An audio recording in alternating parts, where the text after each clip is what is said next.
हमारी संस्कृति, हमारे संस्कार सदा रहे हमारे साथ।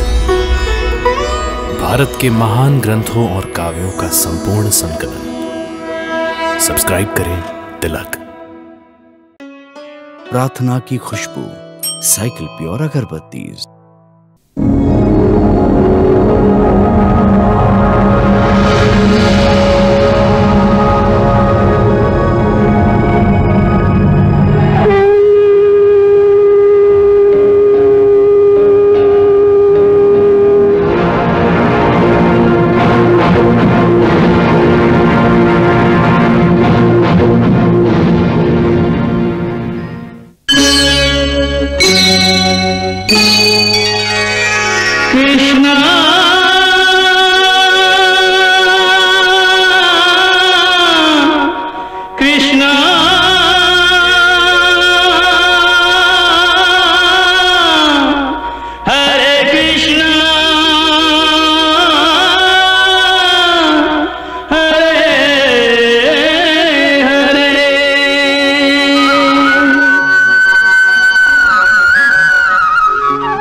माताजी,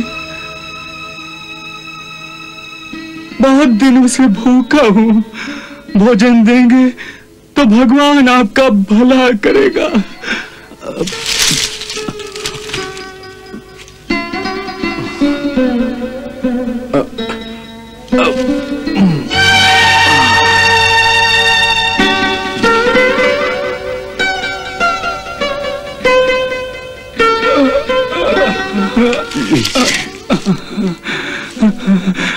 भगवान आपका भला करे।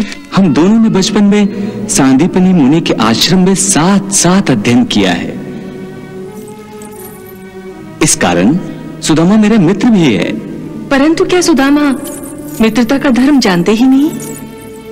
नहीं सत्यभामे, सुदामा सब धर्म जानता है, परंतु परिस्थिति के कारण सुदामा दुविधा में फंस गया है। एक ओर वो मित्र से कुछ मांगना नहीं चाहता, दूसरी ओर अपने परिवार का पालन भी करना है। वो भी तो उसका धर्म है। उसे इसी बात का दुख है कि वो परिवार का पालन पोषण ठीक तरह से करने में असफल हो रहा है। फिर भी वो आपके पास क्यों नहीं आते? इसलिए कि उसके मन में शंका है कि कृष्ण, जो उसका बाल सखा है, अब द्वारिकाधीश हो जाने के बाद गरीब सुदामा को पहचानेगा कि नहीं। प्रभु, आप तो अंतर्यामी हैं। सब कुछ जानते हुए भी आप केवल दूर से दर्शक की भूमिका निभा रहे हैं। क्या सुदामा की भक्ति में कुछ कमियां हैं? नहीं जामवंती, सुदामा पर संदेह करना इसका अर्थ है अपने आप पर संदेह करना। फिर आप सुदामा पर कृपा क्यों नहीं करते? तुम नहीं जानती, एक बार गुरु आश्रम में जब मैंने उससे कहा था कि सुदामा तुम मेरे सच्चे मित्र हो, तो सुदामा ने जानती हो क्या कहा था? क्या कहा था? सुदामा ने कहा था वो मेरा सच्चा मित्र नहीं है, मुझे उसको मित्र मानना गलत है। ऐसा क्यों कहा था उन्होंने? उसने कहा कि मित्र उसे कहते हैं कि जो संकट में, बुरे काल में अपने मित्र की सहायता कर सकता है। हे कृष्ण, तुम तो मेरी सहायता कर सकोगे, परंतु मैं तो एक गरीब ब्राह्मण हूं। कृष्ण, यदि तुम पर कभी संकट आ गया तो मैं तुम्हारी क्या सहायता कर सकूंगा? इसलिए मुझे अपना मित्र ना बनाओ। वाह, सुदामा जैसे आपके मित्र को देखने की उत्सुकता अब मेरे मन में भी जागृत हुई है। सत्यभामे, घर गृहस्थी की चिंता में फंसे हुए प्राणी भक्ति योग की साधना नहीं कर सकते। सुदामा इस दुनिया का एक उत्तम उदाहरण है। सुदामा यदि पूर्ण रूप में भक्ति योग की साधना करता है, तब वो अपने बच्चों और पत्नी पर अन्याय करता है, और जब वो घर गृहस्थी पर ध्यान देना चाहता है, तब भक्ति योग की साधना नहीं कर पाता। यही उसकी समस्या है। तो फिर इस समस्या का हल कब होगा?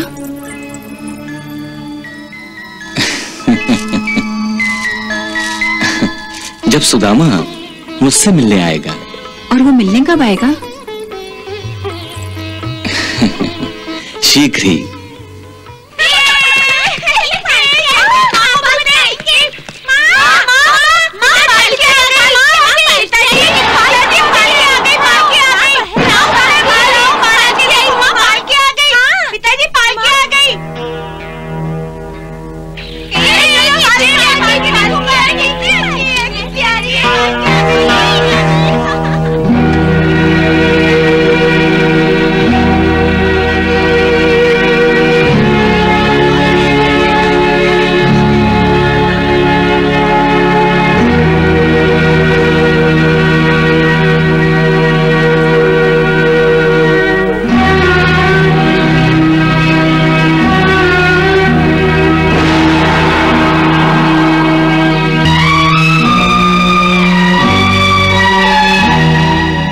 भाभी जी। देवर जी, आप आइए।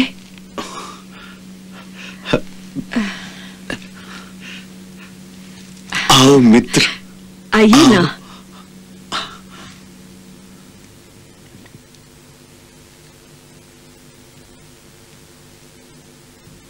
बैठिए।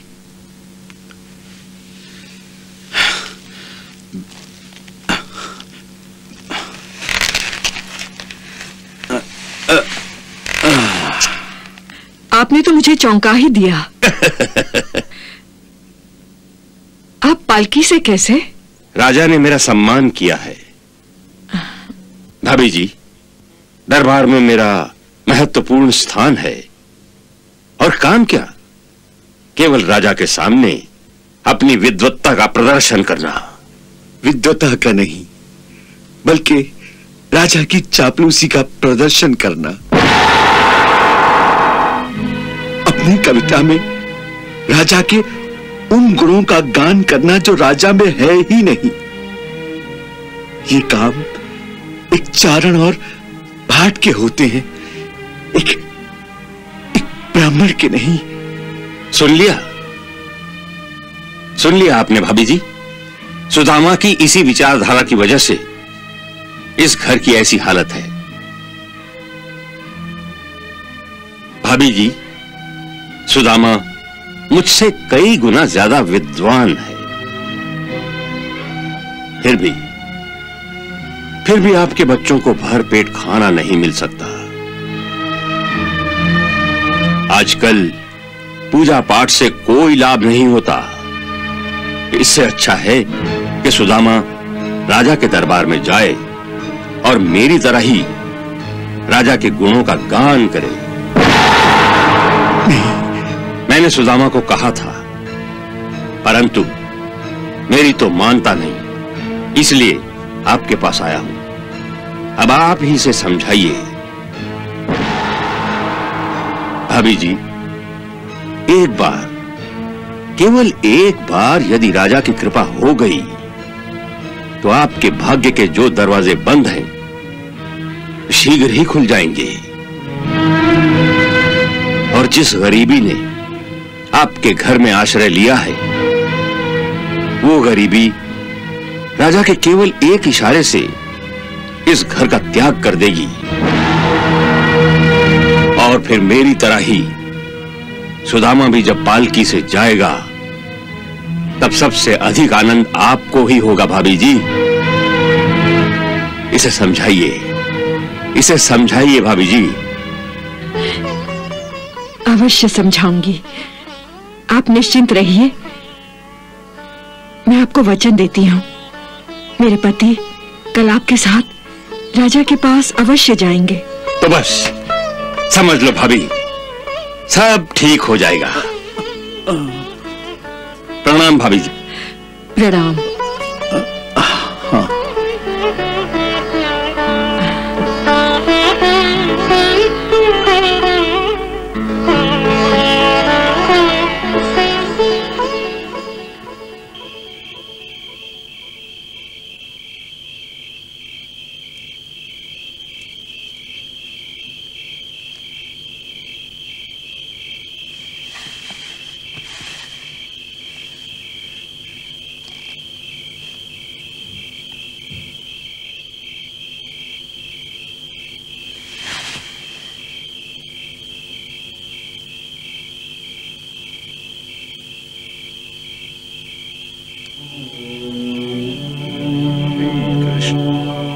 श्री कृष्ण, श्री कृष्ण, श्री कृष्ण, श्री कृष्ण, श्री कृष्ण, श्री कृष्ण, श्री कृष्ण।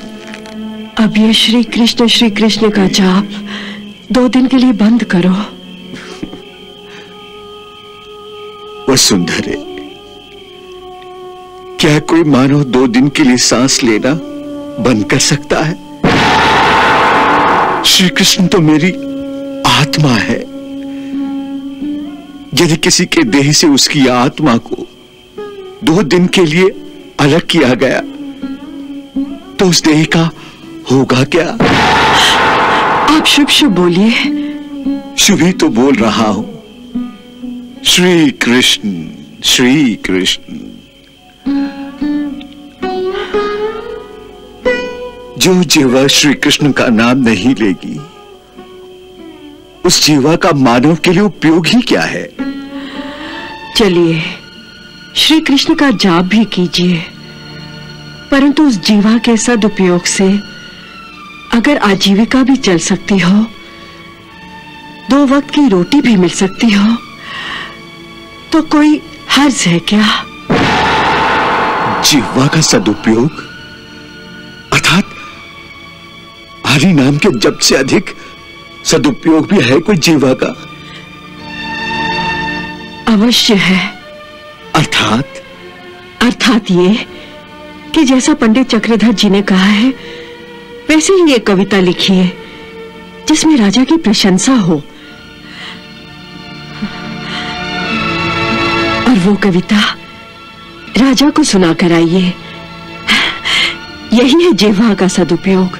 नहीं वसुंधरा, तुम जो कह रही हो वो जिह्वा का दुरुपयोग है।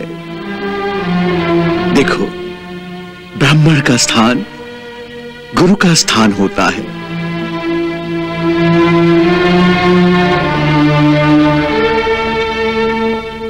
उसका धर्म है मानव जाति को शिक्षा देना। उसका धर्म है राजा को उपदेश देना, उसे सन्मार्ग दिखाना। राजा के सामने धन के लालच से गिड़गिड़ाना ब्राह्मण धर्म के विरुद्ध है।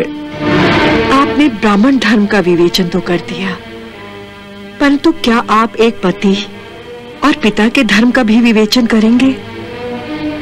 हाँ, पति का धर्म है स्त्री स्त्री की रक्षा करना, उसका दुख बांटना, उसको सुखी रखना। और पिता का धर्म है बच्चों का लालन पालन करना, उन्हें स्वस्थ रखना, शिक्षा दिलाना और उनको अच्छा मानव बनाना। क्या आप एक पति और पिता होने के नाते अपने धर्म का पालन करने में सफल रहे हैं?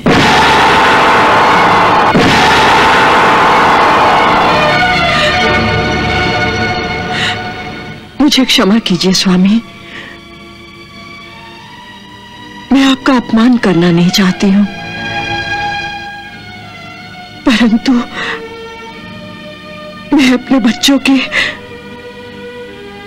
मुरझाए पुष्पों के समान चेहरे नहीं देख सकती हूं। श्री कृष्ण, श्री कृष्ण। स्वामी, ये दीप देखा आपने?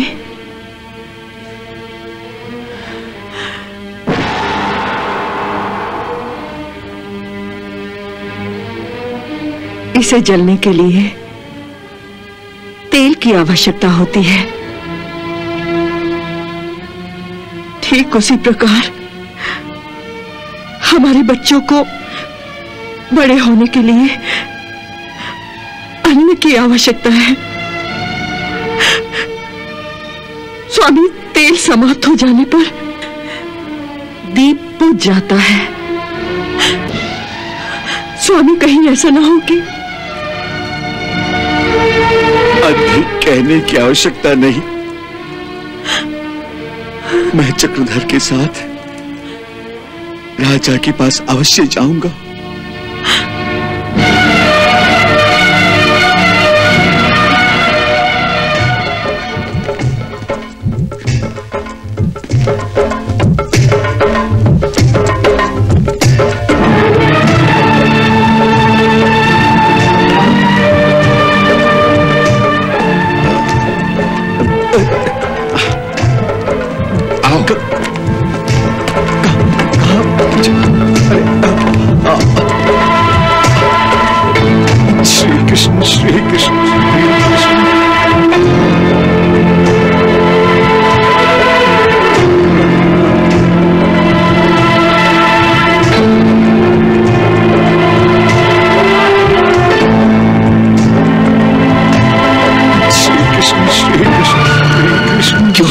सुदामा, जल्दी जल्दी पांव उठाओ।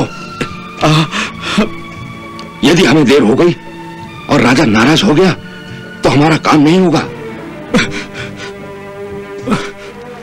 देखो सुदामा, ये तुम्हारे लिए सुनहरा अवसर है। तुम अपनी काव्य कला से राजा को खुश कर देना। खुश, समझे?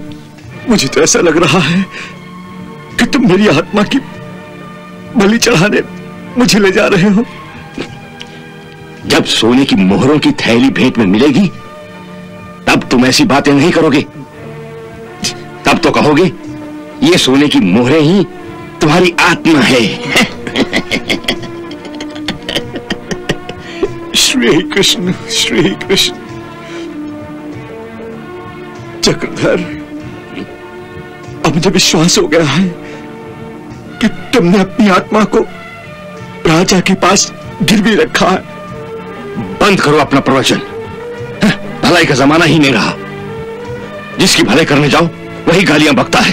अब चलो चलो, आओ चलो, आओ। अरे आओ ना, चलो आओ, चलो।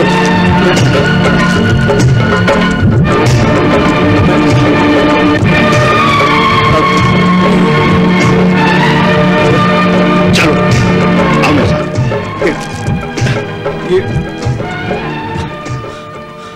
चलो चलो सुदामा, चलो।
चक्रधर ये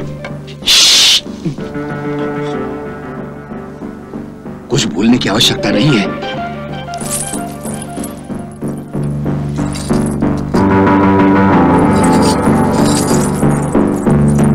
जो कुछ हो रहा है वो हमारी भलाई के लिए ही हो रहा है।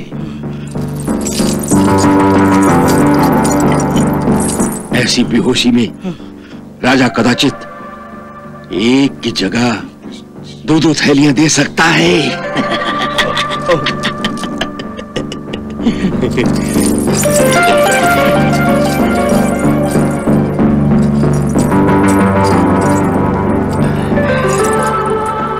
प्रणाम राजेश्वर, प्रणाम। कौन? मैं चक्रधर हूँ राजेश्वर, चक्रधर। अच्छा, चक्रधर, तुम मुझे दो दिखाई दे रहे हो। राजेश्वर, जो दूसरा चक्रधर आपको दिखाई दे रहा है वो है मेरा मित्र सुदामा। सुदामा?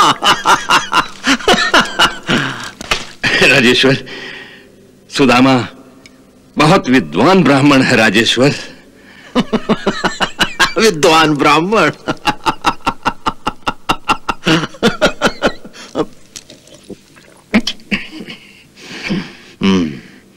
सुनकर मन प्रसन्न हुआ चक्रधर।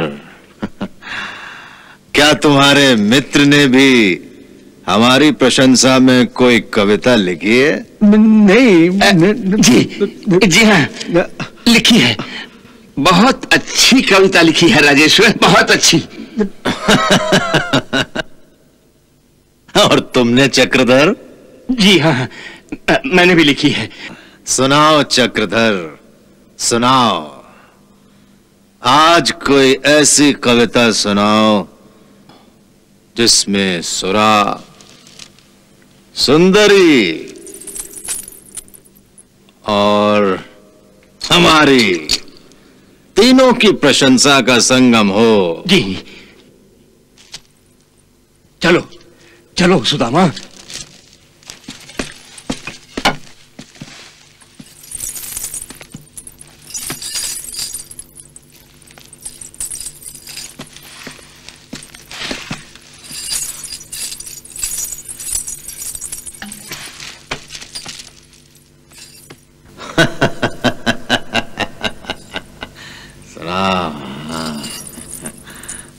सुनाओ चक्रधर, सुनाओ।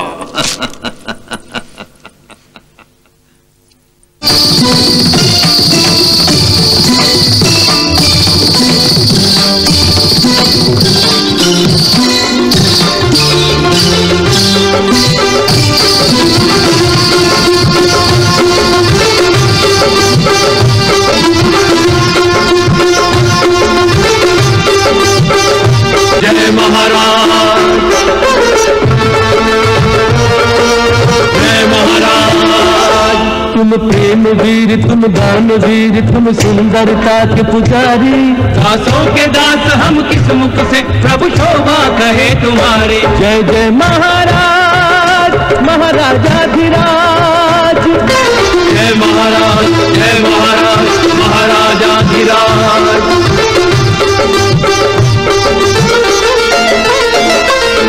जादू है तुम्हारे हाथों में, कहूँ और तुम्हारी ख्याति है, कहूँ और तुम्हारी ख्याति है। मदिरा को हाथ लगा दो तो मदिरा अमृत बन जाती है, मदिरा अमृत बन जाती है। तुम इंद्रों से भी इंद्र बड़े, ये इंद्र सभा बतलाती है, ये इंद्र सभा बतलाती है। जिस नारी पे तुम हाथ रखो इंद्राणी वही कहाती है, इंद्राणी वही कहाती है। रति खेल निपुण सौंदर्य पार की कामदेव अवतारी। दासों के दास हम किस मुख से प्रभु शोभा कहे तुम्हारी। जय जय महाराज, महाराजाधिराज। जय महाराज, जय महाराज, महाराजाधिराज।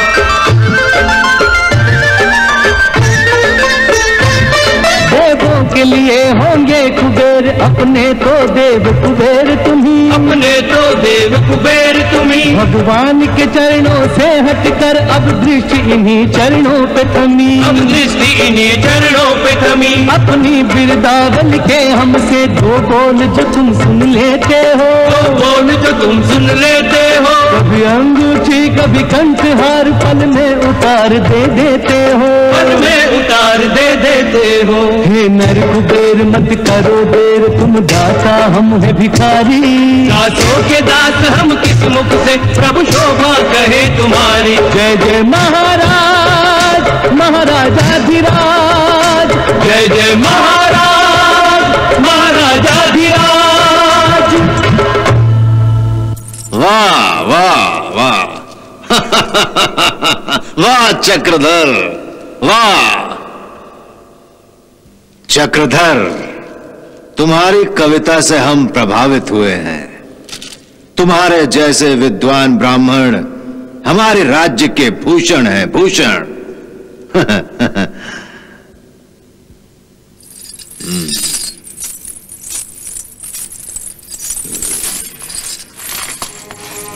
ये लो।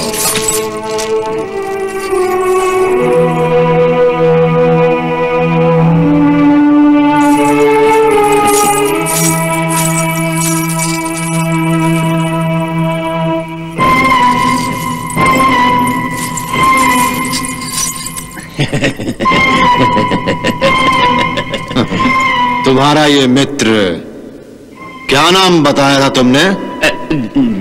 जी सुदामा, सुदामा। उससे कहो क्या लिखा है हमें सुनाए। जी सुदामा,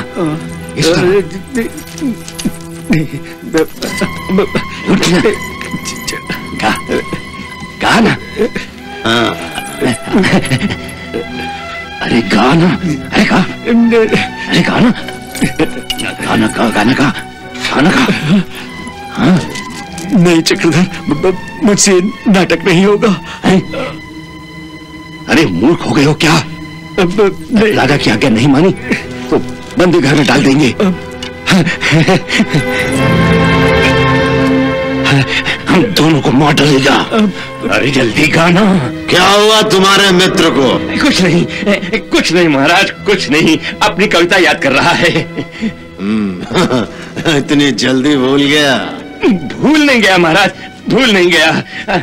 आप नहीं जानते महाराज, आप जैसे प्रतापी राजा के सामने खड़े होकर कुछ बोलने के लिए कितनी हिम्मत चाहिए, कितनी हिम्मत। बड़े बड़े वीरों के होश उड़ जाते हैं महाराज आपको देखकर। ये तो ठीक है। अच्छा, इसे थोड़ी मदिरा पिला दो, अभी होश आ जाएगा। नहीं नहीं,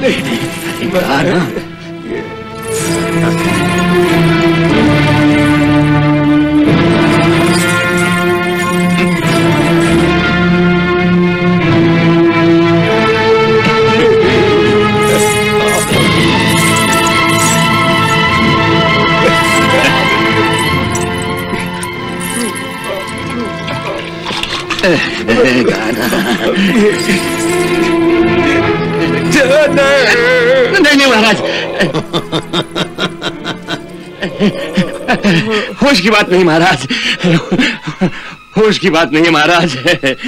आपके सुंदर रूप के तेज को देखकर इसकी आंखें चौंधी आ गई है महाराज। वो तो होगा ही चक्रधर, हमारा तेज कौन सहन कर सकता है? क्यों मैनावती? जी महाराज, धरती तो क्या स्वर्ग के देवता भी आपका तेज सहन नहीं कर सकते। अच्छा चक्रधर, इससे कहो कि यदि हमारे रूप का तेज सहन नहीं होता तो अपनी आंखें बंद करके हमें कविता सुनाए। जी अब देर मत करो, हम आज्ञा देने के बाद प्रतीक्षा करने के आदि नहीं।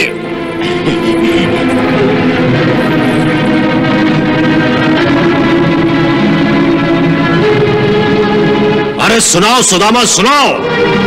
अरे मूर्ख, मरवाएगा हमें साथ में। सुना दे बाबा, सुना दे।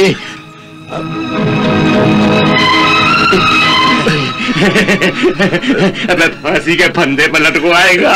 मैंने कुछ नहीं लिखा चक्रधर, मैंने कुछ नहीं लिखा।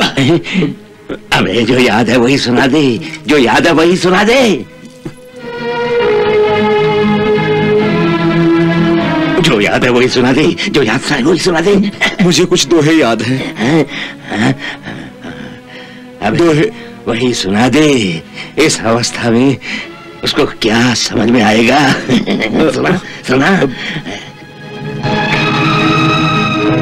अरे सुनाओ सुदामा, सुनाओ।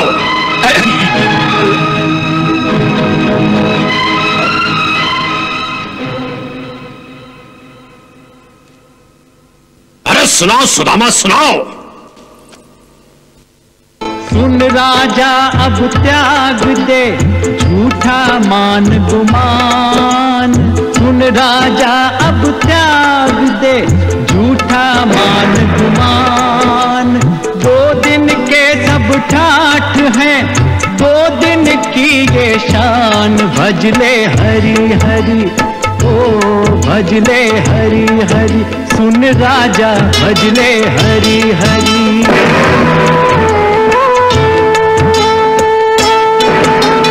कल राजा कोई और था, कल होगा कोई और।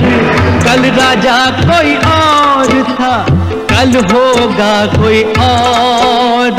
किसी एक के शीश पर सदा रहे ना मोर। भजले हरि हरि, ओ भजले हरि हरि। ओ मूर्ख भजले हरि हरि।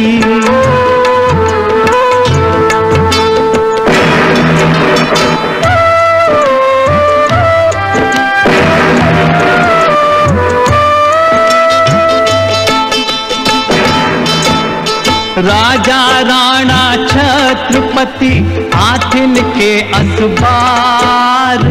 राजा राणा छत्रपति हाथिन के असबार। मरना सबको एक दिन अपनी अपनी बार। भजले हरि हरि, ओ भजले हरि हरि। सुन राजा भजले हरि हरि।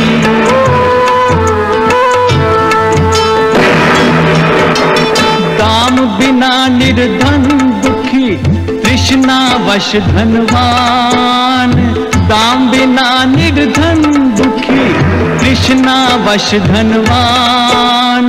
कहूँ न सुख संसार में, सब जग देखा छान। भजले हरि हरि, ओ भजले हरि हरि। सुन सुन रे भजले हरि हरि।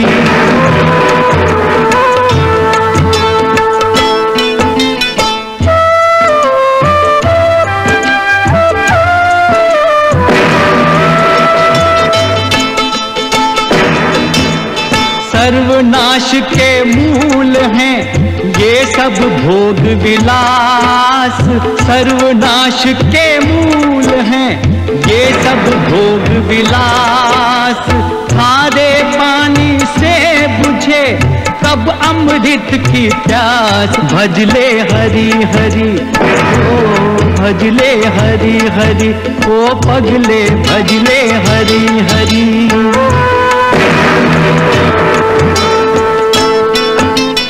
कोई तेरे पाप का भाग न बांटन हार। कोई तेरे पाप का भाग न बांटन हार।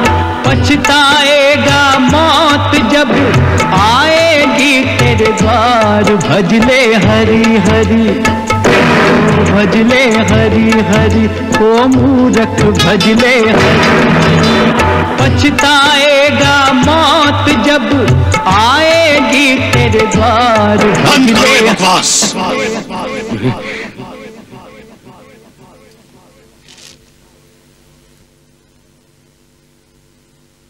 कोई है? ये मूर्ख हमें मृत्यु का द्वार दिखाने आया है। इसे ही मृत्यु के द्वार तक ले जाओ और महल की छत से नीचे फेंक दो। जो आज्ञा महाराज। नहीं महाराज, इसे क्षमा कर दीजिए, इसे क्षमा कर दीजिए महाराज, इस बेचारे को क्षमा कर दीजिए। ये तो महामूर्ख है। दरअसल ये पागल हो गया है। गरीबी ने इसे पागल कर दिया है। ये अपने होश में नहीं है महाराज। तो एक पागल को हमारे सामने क्यों ले आए? महाराज, इसकी गरीबी पर मुझे तरस आ गया था। पिछले 3 दिन से इसके बच्चे और इसकी पत्नी ने भोजन नहीं किया महाराज। मैंने सोचा आप तो गरीब नवाज हैं, आपकी कृपा दृष्टि अगर इस पर पड़ गई तो ये निहाल हो जाएगा महाराज। लेकिन ये मैं क्या जानता था कि आज फिर इस पर पागलपन का दौरा पड़ जाएगा। ये मर गया महाराज, तो इसके साथ इसके बच्चे और इसकी पत्नी भी मर जाएगी। और इससे आपका अपयश होगा महाराज, आपका अपयश। क्या कहते हो? अपयश होगा? प्रजा हमें बुरा कहेगी? ये प्रजा की क्या मजाल जो आपको बुरा कहे महाराज। जानते हैं आप कि प्रजा आपके बारे में क्या कहती है? क्या कहती है? प्रजा तो कहती है कि आप भगवान जी से भी अधिक दयावान है। भगवान भी जिनको क्षमा नहीं करते, आप तो उनको भी क्षमा कर देते हैं महाराज।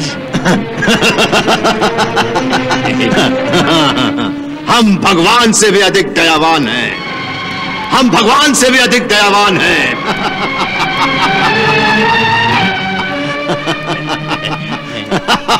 वाह चक्रधर वाह, हम भगवान से भी अधिक दयावान हैं। हम सबको क्षमा कर देते हैं। क्षमा कर दो, क्षमा कर दो इसे छत से फेंको नहीं, केवल धक्के मारकर निकाल दो। ले जाओ। जो आज्ञा। चक्रधर,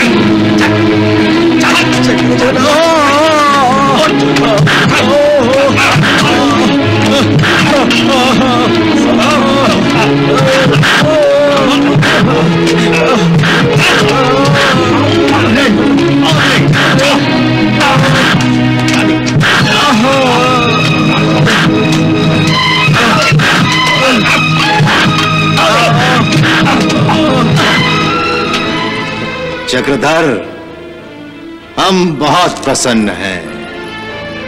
तुमने हमें भगवान से भी अधिक दयावान बना दिया।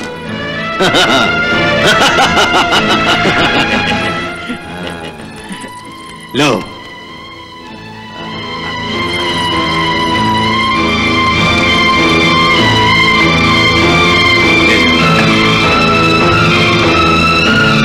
लो लो, डरो नहीं।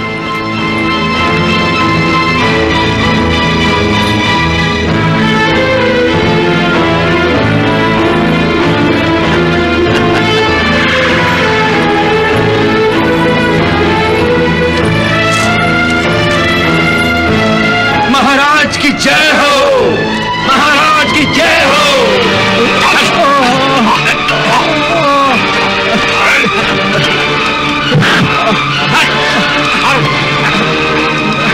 जा, चला जा।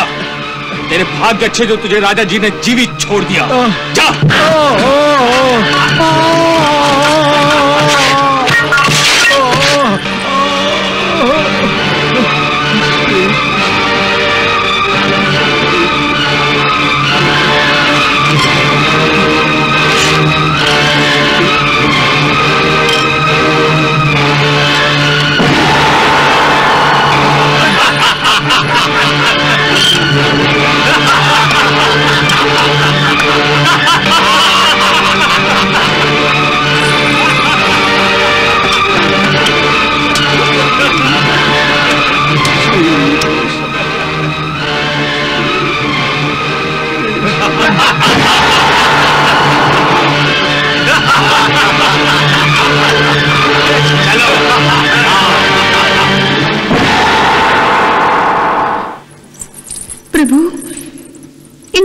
की भी कोई सीमा है कि नहीं?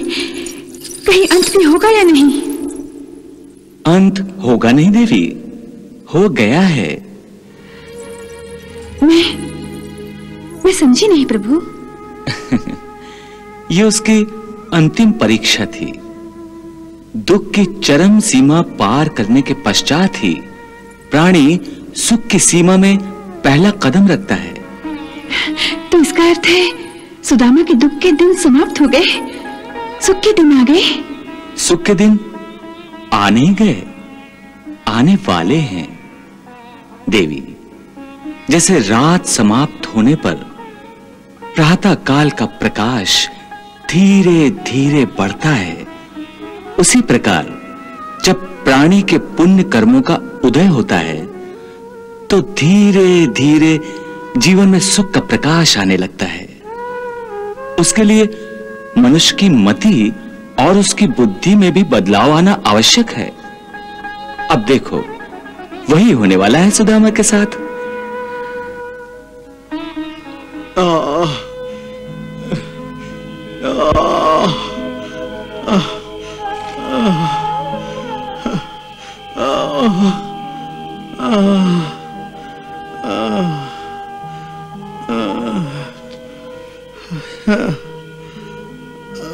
श्री कृष्ण, श्री कृष्ण, श्री कृष्ण, श्री कृष्ण, श्री कृष्ण, श्री कृष्ण,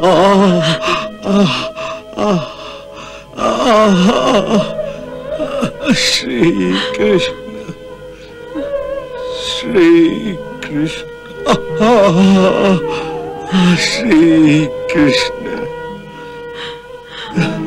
मुझे क्षमा कर दो। श्री कृष्ण। ये सब मेरा ही दोष है। ना मैं आपको वहां जाने पर विवश करती, नहीं आप इस प्रकार घायल होते।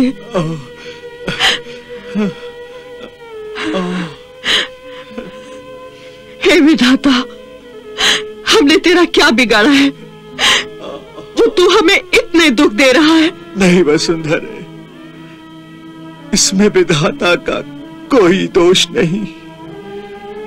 ये तो अपने पूर्व जन्म के कर्मों का फल है। इसलिए विधाता को क्यों पुकारती हो? तो फिर किसे पुकारूं?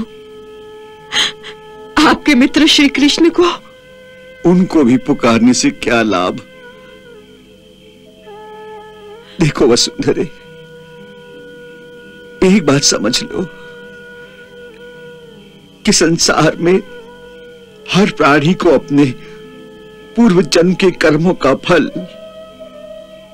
चाहे दुख हो या सुख, स्वयं ही भोगना पड़ता है। इस जीवन का अंतिम ध्येय है मोक्ष,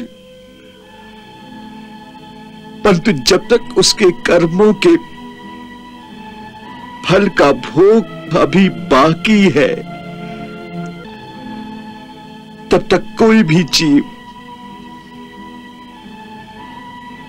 मोक्ष प्राप्त नहीं कर सकता। मोक्ष? मोक्ष की चिंता आपको होगी। मुझे मोक्ष वोक्ष कुछ नहीं चाहिए। मुझे तो इस वक्त मोक्ष की जगह अपने बच्चों और पति के लिए थोड़े से अन्न की अधिक आवश्यकता है। आप तो परम ज्ञानी हैं, परंतु आपको एक ऐसी स्त्री के हृदय की वेदना का ज्ञान नहीं हो सकता जिसके आंखों के सामने उसके बच्चे भूखे पेट सिसक कर सो गए हो, जिसका पति अपने बीवी बच्चों के लिए कुछ धन कमाने गया था, परंतु एक निर्दयी राजा के हाथों घाव लेकर आ गया है।